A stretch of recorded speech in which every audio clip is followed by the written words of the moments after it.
రోజువారీ జీవితంలో వేదాంతం episode number 30 స్వీయ పరిశీలన సెల్ఫ్ ఎంక్వైరీ. ప్రతిరోజు మీకు మీరు వేసుకోవాల్సిన 5 ప్రశ్నలు. పరిచయం. వేదాంతం కేవలం చదవడానికి మాత్రమే కాదు, ప్రతిరోజు ఆచరించడానికి కూడా. స్వీయ పరిశీలన సెల్ఫ్ ఎంక్వైరీ మన జీవితాన్ని స్పష్టంగా అర్థం చేసుకోవడంలో సహాయపడుతుంది. నేను ఎలా జీవిస్తున్నాను అనే ప్రశ్నే జ్ఞానానికి ఆరంభం. వేదాంత దృష్టి. మనస్సును మార్చడానికి ముందు దాన్ని గమనించటం అవసరం.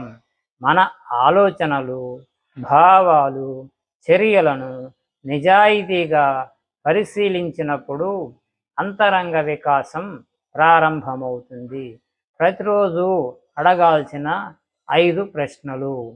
ఈరోజు నేను ఏ విషయానికి కృతజ్ఞతతో ఉన్నాను?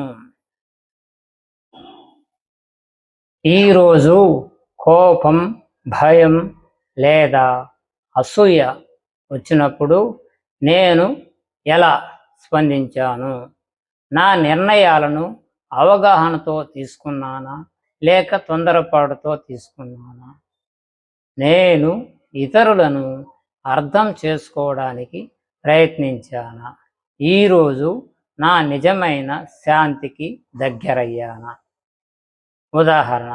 ప్రతిరోజు అద్దంలో ముఖాన్ని చూసుకున్నట్లే మన ఆలోచనను కూడా పరిశీలిస్తే మన లోపాలు, బలాలు స్పష్టంగా కనిపిస్తాయి.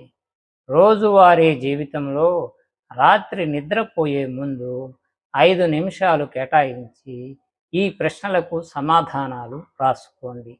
కొన్ని వారాల తర్వాత మీలో వచ్చిన మార్పును మీరు గమనిస్తారు. ఆచరణ.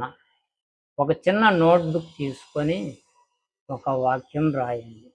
ఈరోజు నేను నేర్చుకున్న ముఖ్యమైన పాఠం ఏమిటి? ముఖ్య సందేశం. ఇతరులను మార్చే ప్రయత్నం కంటే మనల్ని మనం అర్థం చేసుకోవటం ఎక్కువ శాంతిని ఇస్తుంది. ముగింపు. స్వీయ పరిశీలన అనేది తప్పులను వెతకటం కాదు, అవగాహనతో జీవించటం. ప్రతిరోజు మీకు మీరు నిజాయితీగా వేసుకున్న ఒక ప్రశ్న జీవితాన్ని లోతుగా మార్చగలదు. తదుపరి ఎపిసోడ్ అంతరంగ స్వేచ్ఛ.